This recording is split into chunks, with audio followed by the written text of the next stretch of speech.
With diverse flora and fauna, magnificent natural landscapes, and an ecological biosphere that supports life, this wondrous planet is our earthly home. From our animal co-inhabitants to the lush rainforests and life-giving soil, we cherish all these as gifts from the Creator. It is a common theme in the world's major faiths that during our temporary stay here, we should be good stewards of Mother Earth. Throughout the years, Supreme Master Chinghai has shared the message of leading a balanced life while following a spiritual path. Not only must we nourish our spirits, but we share the responsibility to care for nature and our fellow beings. In light of recent scientific evidence stressing the grave state of our planet caused by climate change, Supreme Master Chinghai affirms the important message she has noted for over the past 2 decades. We must be vegetarian, meaning an animal-free diet, and practice sustainable living. Today we present to you Supreme Master Chinghai's discussion on climate change, titled, "The Only Refuge is in the Virtuous Way of Living," via video conference with our association members in Vancouver, Canada, on August 24th, 2008.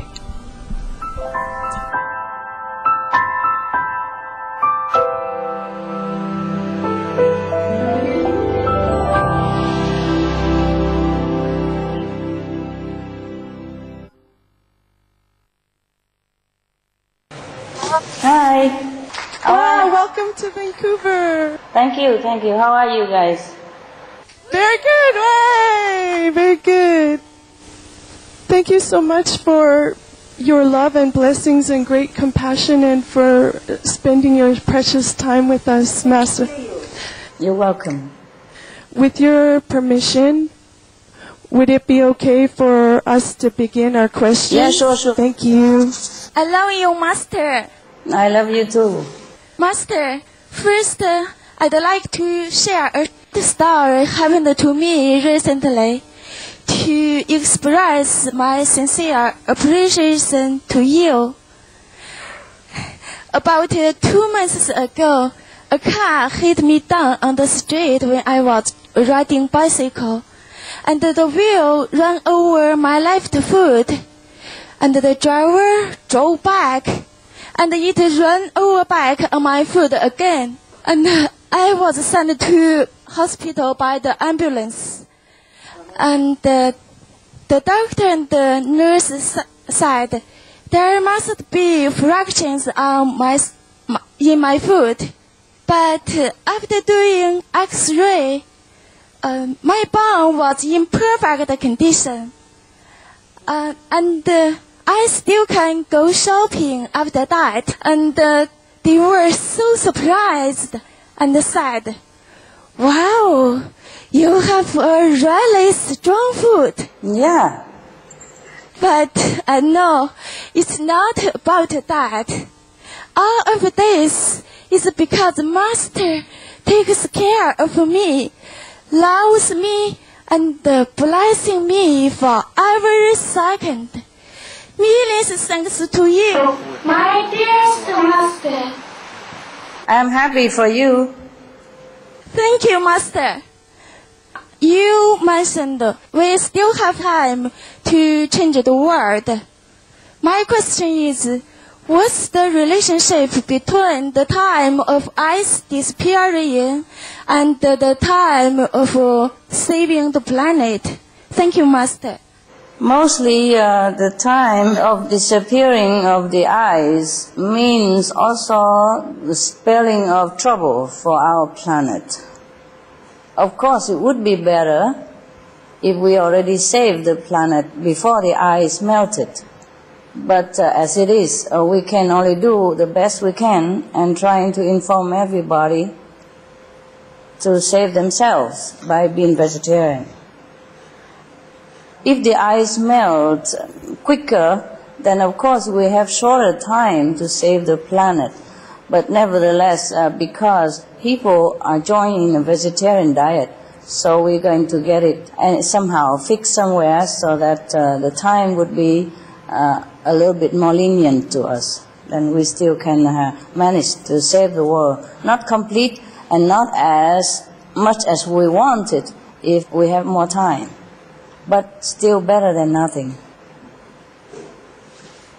Thank you, Master. You're welcome. Hi, you're looking so beautiful. I love you. Thank you, thank you.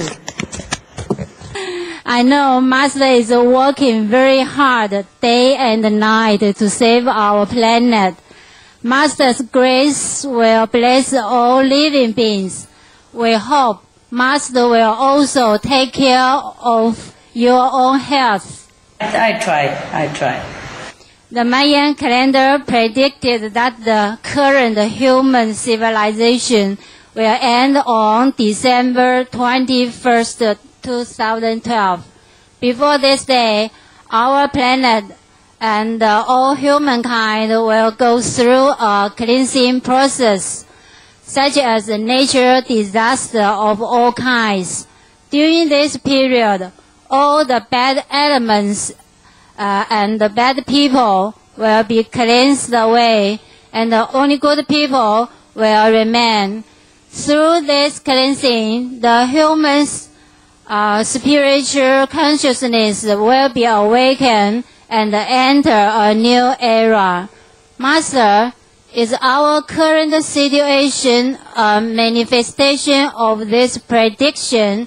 If we can survive the planet crisis this time, does it mean the spiritual level of all humans and co-inhabitants will be greatly elaborated? Thank you, Master.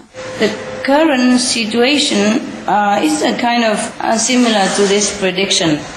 And if we survive this crisis, then of course the people who survive would have been elevated somewhat, in a spiritual level. Okay? And let's hope that they keep elevating more and more so that we can have a better planet, better world. Thank you, Master. Welcome. Dearest Master, I would like to mention a concern that we are having in Canada as a result of global warming. Senior scientists have been telling us that by the year 2013, we will have lost 80% of our forest here in British Columbia. Terrible. Yes, that's right. And the result of this is a small little beetle about the size of a grain of sand. It's called the mountain pine beetle. To date, we have lost almost 13 million hectares of forests to this little beetle. And in 4 short years, we have lost almost 50% of our great pine forests here in British Columbia. The result of this is that the dead trees left behind are now producing 5 times more carbon dioxide into our atmosphere than all the planes, trains, trucks, and automobiles in the country combined. And many British Columbians now face the threat of forest fires and flooding due to this. And senior scientists are telling us that our best viable solution to this matter is by replanting our country. Yes. Reforestation. So my question to you, Master, is should we in our Canadian Kuan Yin society, perhaps our little family, focus some of our attention on this, what is rapidly becoming a very important environmental concern, in the hopes of saving our forests and the little animals that live in them? Thank you, Master. Well, of course you have to plant trees and all that. But planting tree alone is not the solution. Because nature, as you see for yourself, has a way of balancing out the bad retribution that we have caused.